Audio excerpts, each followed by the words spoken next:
ఓం శాంతి. ఈరోజు మురళి 26/4/26.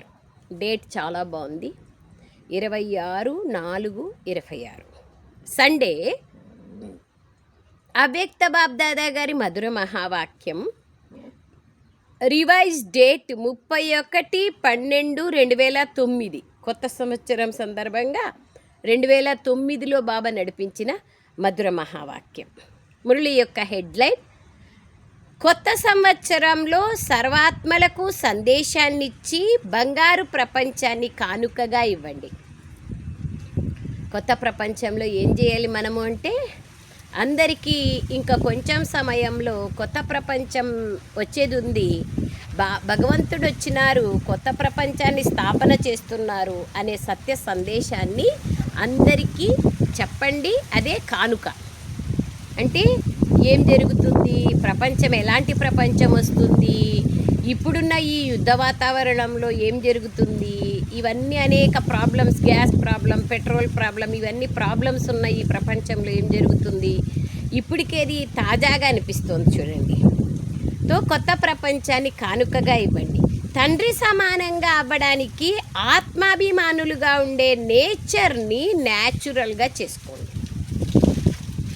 ఈరోజు బాబ్దాదా పిల్లలందరినీ స్నేహంలో మరియు బాబ్దాదా ప్రేమలో లవలీనమై ఉన్న స్వరూపంలో చూస్తున్నారు. స్నేహము ఉంది, బాబా ప్రేమలో లవలీనమై ఉన్న స్వరూపంలో. స్నేహం ఉన్న కారణంగానే ప్రేమలో లవలీనమై ఉంటారు. ఒక్కొక్కరు పరమాత్మ ప్రేమలో మెరుస్తున్నారు. పిల్లలందరూ ప్రేమ అనే విమానంలో చేరుకున్నారు. నిజానికైతే కొత్త సంవత్సరాన్ని జరుపుకోవడానికి వచ్చారు. కానీ అందరి నయనాలలో ఏం కనిపిస్తోంది? కొత్త సంవత్సరం అన్నది నిమిత్త మాత్రమే. కానీ మీ అందరి నయనాలలో ఎటువంటి ఉత్సాహం ఉంది? 3 అభినందనలు చెప్తున్నారు. 1, తమ కొత్త జీవితానికి అభినందనలు. 2, కొత్త యుగానికి అభినందనలు. 3, పరివారము మరియు బాబాతో మిలనానికి అభినందనలు. మీ కళ్ళల్లో ఏమీ కనిపిస్తోంది? మీ నవయుగం మీ ముందుకు వస్తోంది కదా, కొత్త ప్రపంచం మీకు కనిపిస్తోంది కదా, కొత్త యుగం వచ్చేసినట్లే అని మీ మనస్సుల్లో ఉత్సాహం ఉంది కదా. కొత్త యుగము మెరిసే డ్రెస్సు ఎదురుగా ఎంత స్పష్టంగా ఉందంటే, ఈరోజు సంగమ యుగంలో ఉన్నాము, త్వరగా రేపే ఈ మెరిసే డ్రెస్సుని ధరించాలి అనే ఉత్సాహంతో ఉన్నారు. బ్రహ్మబాబాకు ఉండేది కదా, ఈ పాత వయస్సైన శరీరాన్ని వదిలేసి నేను చిన్న కృష్ణునిగా అయిపోతాను, దొగ్గాడే కృష్ణునిగా అయిపోతాను అనే ఉమంగ ఉల్లాసాలతో బాబా ఉండేవారు. అది బాబా అంటున్నారు. దానిని మీ ఎదురుగా చూసి సంతోషిస్తున్నారు కదా. మెరిసే డ్రెస్సు సత్యుగం యొక్క సుందరమైన అలంకరణలతో, సర్వ దివ్య గుణాలతో సుసజ్జితమైన సభ్యతాపూర్వకమైన ఆ దేవతా డ్రెస్సు, దేవతా శరీరం. డ్రెస్ అంటే శరీరానికి వేసుకున్న డ్రెస్ కాదు, ఆత్మ వేసుకున్న దేవతా శరీరం అనే డ్రెస్ ఎంత సుందరంగా ఉంది కదా. మీకు కనిపిస్తూ ఉంది కదా, కిరీటం, తల కిరీటం మొదలుకొని కాలు గజ్జల వరకు ఎంత సుశోభితంగా అలంకరించబడి ఉంది. దానికంటేనూ గొప్పది పవిత్రమైన జన్మ, పవిత్రమైన శరీరము మీకు కనిపిస్తోంది కదా అని బాబా అంటున్నారు. మన ఆది స్వరూపము దేవతా స్వరూపం. అదే బాబా అంటున్నారు. ఎంత స్పష్టంగా ఉందంటే, ఈరోజు సంగమయుగంలో ఉన్నాము, రేపే ఈ మెరిసే డ్రెస్సుని ధరించాలి అన్న ఉత్సాహంతో ఉన్నారు. దానిని మీ ఎదురుగా చూసి సంతోషిస్తున్నారు. వీడ్కోలు కూడా చెప్తున్నారు మరియు అభినందనలు కూడా తీసుకుంటున్నారు. ఎలాగైతే పాత సంవత్సరానికి వీడ్కోలు చెప్పినప్పుడు ఆ సంవత్సరాన్ని కూడా మర్చిపోతారో, కొత్త సంవత్సరమే గుర్తుంటుందో, అలాగే పాత సంవత్సరానికి కాదు, కొత్త సంవత్సరానికి అభినందనలు. పాత సంవత్సరానికి వీడ్కోలు, మరి ఈరోజు అందరికీ కొత్త యుగం కోసం ఉల్లాస ఉత్సాహాలు ఉన్నాయి. ప్రపంచంలోని వారు కొత్త సంవత్సరానికి అభినందనలు చెప్తున్నారు మరియు కానుకలను కూడా ఇస్తున్నారు. బాప్ దాదా పిల్లలైన మీకు పాత స్వభావ సంస్కారాలకు వీడుకోలు పలికి కొత్త ప్రపంచంలోకి వెళ్ళే కానుకనిస్తున్నారు. ఆ కొత్త ప్రపంచంలో అంతా ప్రాప్తియే ప్రాప్తి. సారంలో చెప్పాలంటే కొత్త ప్రపంచంలో అప్రాప్తి అంటూ ఏదీ ఉండదు. ఇటువంటి బంగారు యుగాన్ని బాబ్దాదా పిల్లలైన మీ అందరికీ బహుమతిగా ఇచ్చేశారు. బాబా నుంచి మనకు దొరికేసింది. మేము బంగారు ప్రపంచానికి అధికారులుగా అవుతున్నాం అని మీకు కూడా నష ఉంది కదా. ఇటువంటి కానుకను మరెవ్వరూ ఇవ్వలేరు. సర్వాత్మలకు బాబా వారసత్వంగా ఇచ్చే ఈ బంగారు ప్రపంచం గురించిన సందేశాన్ని ఇచ్చి వారికి కూడా మీరు కానుకనివ్వండి. మీ వద్ద ఏ కానుక ఉంది? ఒకటి కొత్త ప్రపంచాన్ని కానుకగా ఇవ్వండి. రెండవది మీ వద్ద అనేక ఖజానాలు ఉన్నాయి. ఎవరు మీ దగ్గరికి వచ్చినా ఏదో ఒక గిఫ్ట్ ఇస్తారు కదా. సో బాబా అంటున్నారు మీ వద్ద అనేక ఖజానాలు ఉన్నాయి, ఆ కానుక ఇవ్వండి. మీ వద్ద ఏ కానుక ఉంది? ఒకటి కొత్త ప్రపంచాన్ని కానుకగా ఇవ్వండి. రెండవది మీ వద్ద అనేక ఖజానాలు ఉన్నాయి. ఏ ఖజానాలు? గుణాల ఖజానా, శక్తుల ఖజానా, స్వమానాల ఖజానా. ఎన్ని ఖజానాలు ఉన్నాయి! అందరికీ ఏదో ఒక గుణాన్ని, ఏదో ఒక శక్తిని బహుమానంగా ఇవ్వండి. ఈ బహుమతితో వారి జీవితాలు మారిపోవాలి. బంగారు ప్రపంచానికి అధికారులైపోవాలి. ఎందుకంటే ఈ రోజుల్లో నలువైపులా దుఃఖము, అశాంతి పెరిగిపోతోంది. మీరు చూస్తున్నారు, నలువైపులలోని ప్రతి ఒక్కరిలో భయము, చింత ఉంది. ఇటువంటి దుఃఖ, అశాంతి ఆత్మలకు కనీసం బాబా వచ్చారు, ఇప్పటి నుండైనా అవినాశి వారసత్వానికి అధికారులుగా కాండి అనే సందేశాన్ని అందించండి.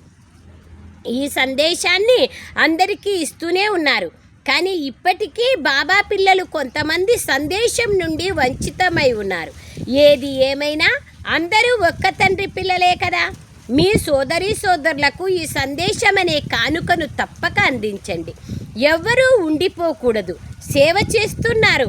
బాబ్దాదా పిల్లల సేవను చూసి సంతోషిస్తున్నారు. కానీ బాబ్దాదా ఆశ ఏమిటంటే నా పిల్లలెవ్వరూ సందేశం నుండి వంచితులు అవ్వకూడదు అని. మీకైతే బంగారు ప్రపంచం బహుమతిగా లభించింది కదా, కానీ మాకు తెలియదే అని ఎవరూ ఫిర్యాదు చెయ్యకూడదు. మా తండ్రి వచ్చారు కానీ మాకు సందేశమే ఇవ్వలేదనకూడదు. అందుకే ఈ కొత్త సంవత్సరంలో ఈ ప్రయత్నమే చెయ్యండి. బాబా అంటున్నారు పరస్పరంలో ప్లాన్ తయారు చేయండి. ఏ మూల కూడా మిగలకూడదు, ఫిర్యాదు రాకూడదు, కానీ సంతోషంగా ఉండాలి.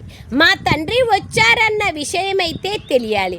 వంచితం అవ్వకూడదు, వంచితం అవ్వకూడదు. మరి ఈ కొత్త సంవత్సరంలో ఏం చేస్తారు? పరస్పరం కలిసి ప్లాన్ తయారు చేయండి. బాబ్దాదాకు పిల్లలందరిపైన దయ కలుగుతోంది.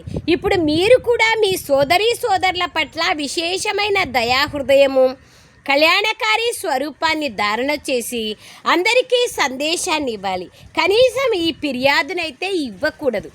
మాకు తెలియదే, మీరు ఒక్కసారైనా మాకు చెప్పలేదే, కొత్త ప్రపంచం వస్తూ ఉందా, భగవంతుడు వచ్చినారా, మాకు ఈ సత్య సందేశం మీరు ఎందుకు చెప్పలేదు అని ఎవరు మనల్ని అడగకూడదు. మరి ఈరోజు పిల్లలందరూ కొత్త సంవత్సరాన్ని జరుపుకునే ఉమంగ ఉల్లాసాలతో బాబా దగ్గరికి చేరుకున్నారు.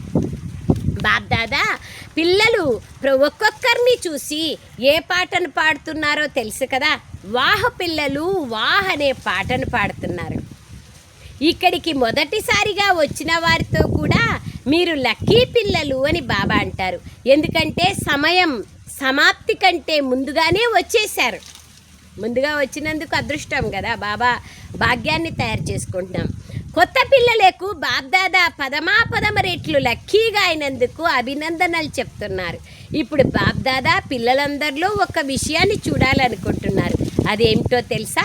ప్రతి ఒక్కరి మనసుల్లో ఉల్లాసం ఉందో, ఏ ఉల్లాసం ఉందో, మేము తండ్రి సమానంగా అవుతాం అన్న లక్ష్యం ఉందో, అవుతాం కాదు అయి తీరుతాం అనే లక్ష్యాన్ని ఇప్పుడు బాబా చూడాలని ఇష్టపడుతున్నారు. ఆ లక్ష్యంతో పాటు లక్షణాలు కూడా చూడాలనుకుంటున్నారు. లక్ష్యం అందరికీ ఉంటుంది, కానీ లక్షణాలు కొందరికే ఉంటాయి. సమానంగా అవ్వాలన్న లక్ష్యం ఉన్నట్లుగా సమానంగా అయ్యే లక్షణాలు కూడా ఉండాలి. లక్ష్యమైతే చాలా ఉన్నతంగా ఉంది, కానీ లక్షణాలపైన విశేషమైన అటెన్షన్ ఇవ్వాలి. సమానము ఎంత పెద్ద లక్ష్యమో అంత పెద్ద లక్షణాలు ఉండాలి. కొంతమంది పిల్లలు లక్షణాలను ధారణ చేయాలనుకుంటున్నారు, కానీ మధ్యలో అయినప్పటికీ అని అంటూ ఉన్నారు. చాలా అనుకుంటాము, కానీ ఇప్పుడు కానీ అనేది తొలగిపోవాలి. లక్ష్యం ఎంత పెద్దగా ఉందో అంతగా లక్షణాలు ముఖము ద్వారా నడవడిక ద్వారా కనిపించాలి. ముఖము ద్వారా నడవడిక ద్వారా కనిపించాలి.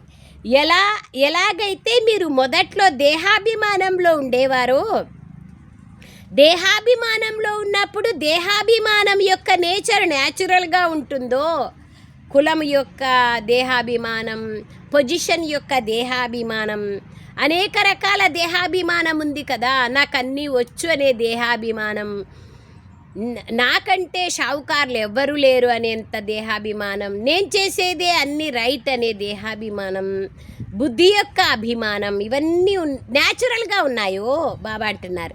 దేహాభిమానం రావాలి అని ఎప్పుడైనా పురుషార్థం చేసినారా? న్యాచురల్ నేచర్గా దేహాభిమానం ఉండేది. అర్ధకల్పం పురుషార్థం చెయ్యలేదు. అలాగే ఇప్పుడు కూడా ఆత్మాభిమానిగా అయ్యే నేచర్ని న్యాచురల్గా చేసుకోండి. ఎంత బాగా చెప్తున్నారు చూడండి. దేహాభిమానం యొక్క నేచర్ సహజంగా ఉంది. దేహాభిమానంలోకి రావాలి అని ఎప్పుడైనా పురుషార్థం చేశారా? దేహ అభిమానము, ఆత్మాభిమానం. మరియు ఆత్మాభిమానిగా అవ్వడంలో శ్రమ ఎందుకు? ఎందుకంటే దేహాభిమానాన్ని తొలగించుకునేందుకు పిల్లలు శ్రమ పడుతున్నారని బాబ్దాదా వద్దకు సమాచారం వస్తూ ఉంటుంది. దేహాభిమానం సహజంగా ఉన్నప్పుడు ఆత్మాభిమానంగా ఉండడంలో శ్రమ ఎందుకు? రెండు అర్ధకల్పమే కదా. ఇంకా ఆలోచన చేస్తే దేహాభిమానమే తక్కువ.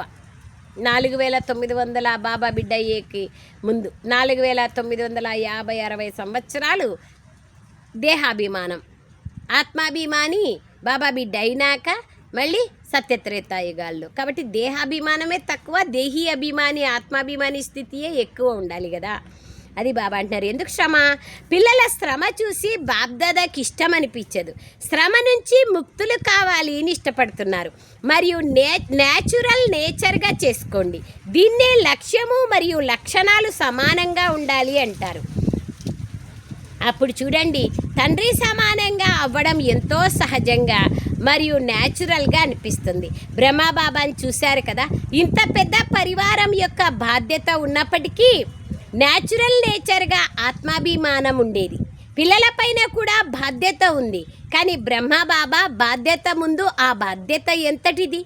ఏ బాధ్యత అయినా కానీ, ఉదాహరణకు జోన్ బాధ్యతలు కావచ్చు, అఫీషియల్ యజ్ఞ వ్యవహారాల బాధ్యతలు కావచ్చు, కానీ ఆ బాధ్యత బ్రహ్మబాబా ముందు ఎంత? బాబా ఎంత పెద్ద బాధ్యత. ఎస్టాబ్లిష్మెంట్ అంటే సాధారణమైన విషయం కాదు కదా. ఎస్టాబ్లిష్మెంట్ ఏదైనా సమయంలో ఇల్లు కట్టాలన్నా, స్థలం తీసుకోవాలన్నా, స్థలానికై అనేక ఆలోచనలు చేయాలన్నా ఎస్టాబ్లిష్మెంట్లోనే కష్టం.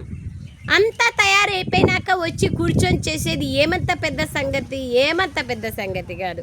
ఇప్పుడు సెంటర్లు తయారయ్యేది. ఇప్పుడు బాబా శివబాబా బ్రహ్మబాబాలో ప్రవేశమయ్యి బ్రహ్మబాబాని మార్చి, బ్రహ్మబాబాకు ఎవరూ ఎదురుగా లేరు అయినప్పటికీ యజ్ఞం యొక్క కార్యవ్యవహారాల దక్షత తీసుకొని తన సర్వస్వాన్ని స్వాహా చేసి యజ్ఞాన్ని ఎస్టాబ్లిష్మెంట్ చేసి రకరకాల అపోజిషన్ ఎదుర్కొంటా, శివబాబా స్మృతిలో ఉంటా, పిల్లలను తయారు చేస్తా, యజ్ఞ వ్యవహారంలో తాను ముందుండి పిల్లలకన్నీ ఎగ్జాంపుల్గా చేస్తా ఎంత కష్టపడ్డారు బాబా. అట్లా ఎక్కడైనా సరే సెంటర్ తయారు చేయాలన్నా, ఒక స్థలం తీసుకోవాలన్నా, ఒక సెంటర్ కట్టాలన్నా అప్పుడే ఎస్టాబ్లిష్మెంట్లోనే కష్టాలు ఉండేది. అంతా అయిపోయినాక, సెంటర్ రెడీ అయిపోయినాక వచ్చి కూర్చొని చేసేది ఏమంత పెద్ద విషయం ఏమీ కాదు. కష్టాలు ఉన్నప్పుడు, అపోజిషన్ ఉన్నప్పుడు చేసేదే గొప్ప సంగతి కదా. బాబా అదే అంటున్నారు. బ్రహ్మబాబా బాధ్యత ముందు ఆ బాధ్యత ఎంతటిది? ఏది బ్రహ్మబాబా ముందెంత? బ్రహ్మబాబా శివబాబా సహాయంతో ప్రాక్టికల్లో చేసి చూపించారు. చేయించేవారు చేయిస్తున్నారు. మనం చేసేవారిగా అయ్యి తండ్రి సమానంగా, అతీతంగా మరియు ప్రియంగా ఉండాలి. బాబా సమానంగా కావాలనుకుంటే దీన్ని పరిశీలించుకోండి. ఏదైనా కావచ్చు, మనసా వాచా లేదా కర్మణ బాధ్యతలు కావచ్చు. కానీ నేను చేసేవాడను, ట్రస్టీని, చేయించేవారు ఆయన యజమాని శివబాబా ఉన్నారు. చేయించేవారు అనే ఈ పాఠాన్ని నడుస్తూ నడుస్తూ మర్చిపోతూ ఉంటారు. అది ఇంపార్టెంట్.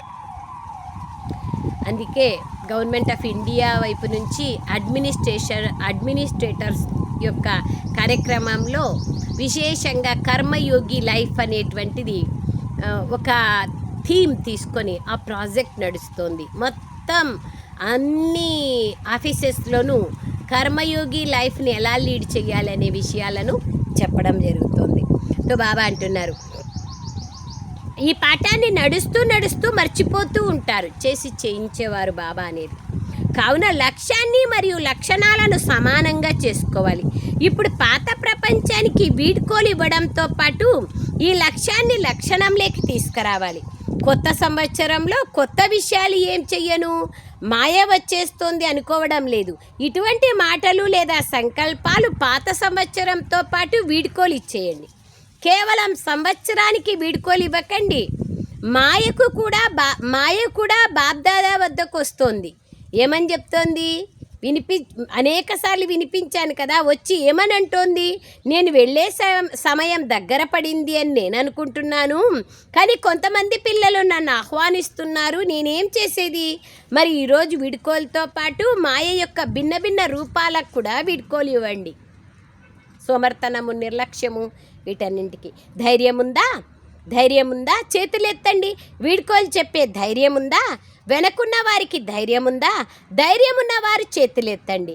ఈ ధైర్యానికి బాబా పదమాల రెట్లు అభినందనలు చెప్తున్నారు. ఎందుకని అంటే బాబ్దాదా దీని గురించి ఇంతగా చెప్తున్నారు. ఎందుకంటే ప్రపంచ పరిస్థితులు చాలా త్వరగా పాడయ్యేది ఉంది, మీరు చూస్తూనే ఉన్నారు. కరోనా పాయ, ఇప్పుడు యుద్ధం కొన్ని రోజులకి స్టాప్ అయి ఉంది. అయితేనూ చెప్పలేము ఏ సమయంలో రగులుతుంది అని. అకస్మాత్తుగా జరిగేది ఉంది. కొద్ది సమయం నుండి బాబ్దాదా చెప్పడం విన్నారు, అకస్మాత్తుగా జరిగేది ఉన్నాయని. కనుక అకస్మాత్తుగా అవుతాయి. అప్పుడు బహుకాలం యొక్క అభ్యాసం లేకపోతే మరి మీరే చెప్పండి. అకస్మాత్తు సమయంలో బహుకాలం యొక్క అభ్యాసం అవసరం కదా. ఇప్పుడు ఎప్పుడు వేడి నీళ్ళే స్నానం చేసేది అలవాటు అనుకోండి. ఫర్ ఎగ్జాంపుల్, చలికాలంలో వేడి నీళ్ళు దొరకడం లేదనుకోండి, ఎంత కష్టమైపోతుంది. చాలా చాలా చాలా కష్టమైపోతుంది. అదే మనం అప్పుడప్పుడు చేసే అభ్యాసం చేసుకున్నాం అనుకోండి, ఏమి కష్టపడం. ఆ విధంగానే బాబా అంటున్నారు, ఏదైనా బహుకాలం అభ్యాసం ఉంటే సహజమవుతుంది, లేదంటే చాలా చాలా చాలా ఇబ్బంది పడతాం. దానికోసమే బాబా అంటున్నారు. ఇప్పుడు చూడండి, బాబ్దాదా హోంవర్క్ని ఇచ్చారు. 10 నిమిషాలు, టోటల్ 24 సార్లు 10 నిమిషాలు హోంవర్క్ని చేయాలి. 12 సార్లు అశరీరి, 12 సార్లు ఫరిస్తా స్థితి చెయ్యండి అని పోయిన ఆదివారం మురళిలో కూడా చెప్పారు కదా. కొంతమందికి ఇది కష్టంగా ఉంది. మరి ఆలోచించండి, ఒకవేళ 10 నిమిషాల అభ్యాసమే లేకపోతే అకస్మాత్తు సమయంలో ఏం చేస్తారు? 24 సార్లు చేయడానికి కొంతమందికి సమయం కష్టంగా లభిస్తోందని బాబ్దాదాకు తెలుసు. ఏ కష్టం లేదు, 90% లేదు, 10%.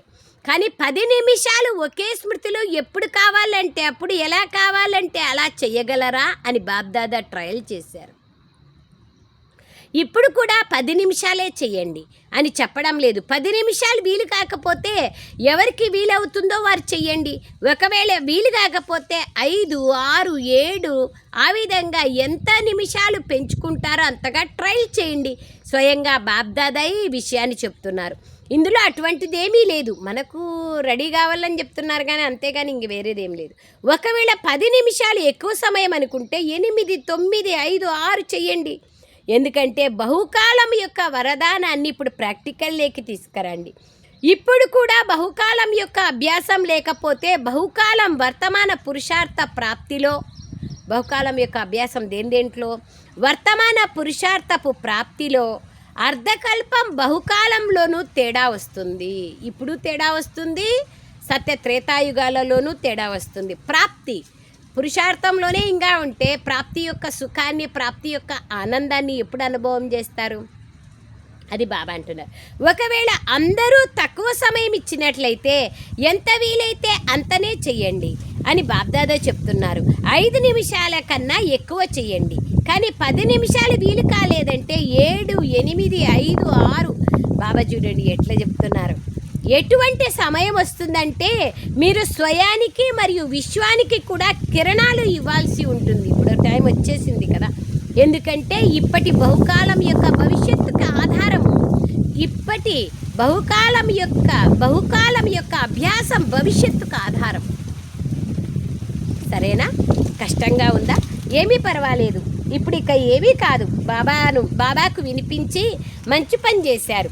ఎందుకంటే 10 నిమిషాలు కూర్చోలేకపోతే ఆలోచనలోనే గడిచిపోతే 5 నిమిషాలు పోయినట్లే కదా. అందుకే బాబ్దాదా 5 నిమిషాల కన్నా తక్కువ చేయకండి అని చెప్తున్నారు.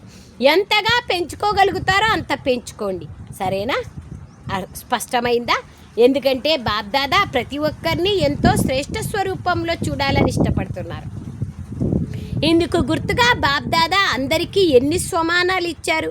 స్వమానాల లిస్టును తయారు చేసినట్లయితే ఎంత పెద్దది తయారవుతుంది. ఈరోజు బాబ్దాదా అమృతవేళ పరిక్రమణ చేశారు. ఏం చూడడానికి వెళ్ళారు? బాబ్దాదా స్వమానాల పెద్ద లిస్టునే ఇచ్చారు. ఒక్కొక్క స్వమానంలో స్థితులై ఆ స్థితిలో కూర్చోండి. స్వమానాలను గుర్తు తెచ్చుకుంటూ ఉండండి మరియు మాలను తిప్పుతూ ఉండండి. అప్పుడు చాలా మజా వస్తుంది. స్వమానాల లిస్టు ఉంది కదా, కానీ ఒక్కొక్క స్వమానం ఎంత పెద్దది మరియు ఎవరిచ్చారు? వరల్డ్ ఆల్మైటీ అథారిటీ పిల్లలు ఒక్కొక్కరికి అనేక స్వమానాల లిస్టునిచ్చారు. స్వయం భగవంతుడిచ్చారు, ఆర్డినరీ మ్యాన్ ఇవ్వలేదు. వాటిని ఉపయోగించండి, ఎందుకంటే మీ స్వమానాన్ని తగ్గించగల అథారిటీ మరెవ్వరికీ లేదు. మరెవ్వరికీ ఇంత పెద్ద స్వమానాల మాల లభించలేదు. సత్యుగంలో అయితే రాజ్యభాగ్యం లభిస్తుంది, కానీ ఈ స్వమానాల లిస్టు సంగమయుగి ప్రసాదము. జీ బాబా. బాబ్దాదా పిల్లలను చూసినప్పుడల్లా పిల్లలను వారి స్వమాన స్థితిలో చూస్తున్నారు. వాహ పిల్లలు వాహ్ అంటున్నారు. కావున స్వమాన అథారిటీలో ఉండండి. నేనెవరిని? ఒక్కసారి ఒక్క స్వమానాన్ని ఎదురుగా తెచ్చుకోండి, మరోసారి మరో స్వమానాన్ని మీ ఎదురుగా తెచ్చుకోండి మరియు పరిశీలించుకోండి. ఈరోజు అమృతవేళ ఏ విశేష స్వమానాన్ని బుద్ధిలో పెట్టుకున్నారో ఆ స్వమానం ఖజానా వంటిది కదా, దీనిని ఉపయోగించండి. ప్రతిరోజు ఒక స్వమానాన్ని అమృతవేళలో ఇమర్స్ చేసుకోవాలి. ఎప్పుడు యోగంలో కూర్చున్నా ఏదో ఒక స్వమానంలో కూర్చోవాలి. ఇది పక్కాగా 5 నిమిషాలు కూర్చో, 10 నిమిషాలు కూర్చో, అర్ధ గంట కూర్చో, 3/4 గంట కూర్చో, మొత్తానికి ఒక స్వమానంలో కూర్చోవాలి. వరల్డ్ ఆల్మైటీ అథారిటీ పిల్లలు కదా, ఒక్కొక్కరికి అనేక స్వమానాల లిస్టునిచ్చారు. వాటిని ఉపయోగించండి, ఎందుకంటే మీ స్వమానాన్ని తగ్గించగల అథారిటీ మరెవ్వరికీ లేదు. మరెవ్వరికీ ఇంత పెద్ద స్వమానాల మాల లభించదు. సత్యుగంలో అయితే రాజ్యభాగ్యం లభిస్తుంది, కానీ ఈ స్వమానాల లిస్టు సంగమయుగి ప్రసాదం. బాబ్దాదా పిల్లలను చూసినప్పుడల్లా పిల్లలను వారి స్వమాన స్థితిలో చూస్తున్నారు. వాహ పిల్లలు వాహ్ అంటున్నారు. కావున స్వమానం యొక్క అథారిటీలో ఉండండి. నేనెవరిని? ఒకసారి ఒక స్వమానాన్ని ఎదురుగా తెచ్చుకోండి, మరోసారి మరో స్వమానాన్ని మీ ఎదురుగా తెచ్చుకోండి. నేను కంటి పాపను, నేను కంఠహారాన్ని, నేను కుడి భుజాన్ని, నేను హృదయ సింహాసన అధికారిని, నేను విశ్వకళ్యాణకారిని, నేను పరోపకారిని, నేను ఉద్ధారమూర్తిని, పూర్వజాత్మను, పూజ్య స్వరూపాన్ని, రకరకాల స్వమానాలు బాబా ఏవైతే సంతుష్టమణిని, కోహినూర్ వజ్రాన్ని, బ్రాహ్మణ కులభూషణుణ్ణి, స్వదర్శన చక్రధారిని, ఇట్లా అనేక స్వమానాలు ఏవైతే ఇచ్చినారో స్వమానాల లిస్ట్ మీకు కావాలంటే వాట్సాప్ గ్రూప్లో స్వమానాల లిస్టు పెడతాను, చదువుకోండి. ఒక్కొక్క రోజు ఒక్కొక్క స్వమానాన్ని తీసుకోండి. బాబా అదే చెప్తున్నారు. విశేష స్వమానాన్ని బుద్ధిలో పెట్టుకున్నారో ఆ స్వమానం ఖజానా వంటిది కదా, దీన్ని ఉపయోగించండి. ఎందుకంటే ఖజానాలు పెరగడానికి సాధనం వాటిని కార్యంలో ఎంతగా ఉపయోగిస్తున్నామో అంతగా పెరుగుతాయి. పిల్లలు ఎవరి వద్ద స్వమానాల స్మృతి అనే మాల పెద్దగా ఉంది, ఎవరి వద్ద చిన్నగా ఉంది అని బాబ్దాదా చూశారు. ఎక్కడ స్వమానం ఉంటుందో అక్కడ దేహభ్రాంతి తొలగిపోతుంది. అది ఇంపార్టెంట్. ఏమి అంటే స్వమానం యొక్క స్మృతిలో ఉంటే దేహభ్రాంతి తొలగిపోతుంది. మరి ఈరోజు బాబ్దాదా పరిక్రమణ వేశారు. ఎలాగైతే స్వమానాల ఖజానా ఉందో అలాగే ఒక్కొక్క శక్తి ఒక్కొక్క గుణాన్ని ఉపయోగించండి, కార్యంలో పెట్టండి. మాయ వచ్చింది అని ఏ ప్రాబ్లం అయితే వినిపిస్తారో నిజానికి మాయ రాదు, కానీ మాయ గురించి బాబా వినిపించి ఉన్నారు. నన్ను ఆహ్వానిస్తున్నారు, అందుకే వెళ్తున్నాను, ఊరికే వెళ్ళట్లేదని మాయ అంటోంది. ఏ విధమైన తేలికపాటి సంకల్పమైనా చేయడం అంటే మాయను ఆహ్వానించినట్లే. ఏదైనా ఒక దృఢ సంకల్పం చేస్తాం, అది చేయలేకపోతామంటే అక్కడ సోమర్తనము నిర్లక్ష్యం వచ్చినట్లే కదా, మాయను ఆహ్వానించినట్లే. శక్తులను వదిలితే మాయ ఆహ్వానం వచ్చేస్తుంది, కోరుకోవడం లేదు కానీ వచ్చేస్తుంది. ఎవరు బలశాలి ఇక్కడ? బాబాజీ అండి. ఎవరు బలశాలి ఇక్కడ అనుకోవడం లేదు కానీ వచ్చేస్తుంది. అప్పుడు మాయ బలశాలి అయినట్లా, మీరా బలశాలి అయినట్లా? ఈరోజు పాత సంవత్సరం సమాప్తం కావస్తుంది. కొత్త సంవత్సరంలో కొత్త ఉల్లాసం, కొత్త ఉత్సాహం ఉండాలి. ఎందుకంటే సంగమ యుగం యొక్క ఒక్కొక్క రోజు ఉత్సాహాలు నిండిన రోజు. అంటే ఉత్సవం అని మీకు తెలుసు. ఉల్లాస ఉత్సాహాలు ఉన్నాయంటే ప్రతిరోజు ఉత్సవమే కదా. అందుకే పక్కాగా ఉంచుకోండి. రోజు నడుస్తూ తిరుగుతూ కూడా చార్టుని పెట్టుకోండి, చెక్ చేసుకోండి. చెక్ చేసుకుంటే కదా చేంజ్ అవ్వగలుగుతారు. చెక్ చేసుకోకపోతే చేంజ్ ఎలా అవుతారు? చెక్ చేసుకునేకే టైం లేకపోతే ఇంకా చేంజ్ అయ్యే ప్రశ్న ఎక్కడి నుంచి వచ్చింది? మరి ఈరోజు కొత్త సంవత్సరానికి బాబ్దాదాకున్న విశేష సంకల్పం ఏమిటంటే, పిల్లలు ప్రతి ఒక్కరూ ఎలా పాత సంవత్సరానికి వీడ్కోలు చెప్తారో అలాగే మాయకు వీడ్కోలు చెప్పండి, వ్యర్థ సంకల్పాలకు వీడ్కోలు చెప్పండి. ఎందుకంటే మెజారిటీలో వ్యర్థ సంకల్పాలు ఎక్కువగా ఉండడాన్ని చూశాను. వికారీ సంకల్పాలు తక్కువే, కానీ వ్యర్థ సంకల్పాలు ఎక్కువగా ఉన్నాయి. వ్యర్థం యొక్క నామరూపాలు సమాప్తమైపోవాలి. ప్రతి సంకల్పము సమర్థవంతంగా ఉండాలి, వ్యర్థంగా పోకూడదు. ఎందుకంటే వ్యర్థ సంకల్పాలలో కేవలం సంకల్పాలు మాత్రమే నడవడం లేదు, అందులో సమయం కూడా వ్యర్థంగా పోతోంది. మరియు తండ్రి సమానంగా అవ్వడంలో దూరం ఏర్పడుతోంది. సమానంగా అవ్వాలన్న కోరికైతే ఉంది, ఇందులో చేతులైతే ఎత్తారు, కానీ బాబ్దాదా సదా మనస్సు యొక్క చేతిని ఎత్తమని అంటున్నారు. ఈ చేతిని ఎత్తడం చాలా ఈజీ. మరి వీడ్కోలు చెప్పే ధైర్యం ఉందా? ధైర్యం చేతులెత్తండి. అచ్చా, ధైర్యవంతులు. ధైర్యాన్ని స్థిరంగా మీ వద్ద ఉంచుకోండి. ధైర్యం ఉంటే పెట్టుకున్న లక్ష్యాన్ని తప్పక చేరుకుంటారు. ఎందుకంటే బాబ్దాదా తోడుంటుంది కనుక. నా పిల్లలు ఎవరు వెనక ఉండిపోకూడదు అని బాబా అనుకుంటారు. చేతిలో చెయ్యి వేసి నడవాలి. నా జజ్జతలో శివబాబా నిరాకారుడు చేయలేదు, కానీ శ్రీమతమే వారి చెయ్యి. అడుగడుగులో శ్రీమతం పైన నడవడం అంటే చేతిలో చెయ్యి వేసి నడిచినట్లే. అందరికీ కొత్త సంవత్సరానికి, కొత్త జీవితానికి మరియు కొత్త యుగానికి మూడింటికి పదమరెట్లు అభినందనలు. Thank you Baba, thank you very much Baba. అచ్చా, నలువైపులా దేశ విదేశాల్లో ఉన్న తండ్రికి ప్రియమైన వారు, తండ్రికి గారాబాల పిల్లలు, తండ్రిని చాలా కాలం తర్వాత కలిసిన పిల్లలకు వీడ్కోలు మరియు అభినందనలు. పాత సంవత్సరంతో పాటు పాత సంస్కారాలకు కూడా వీడ్కోలు చెప్పేవారు.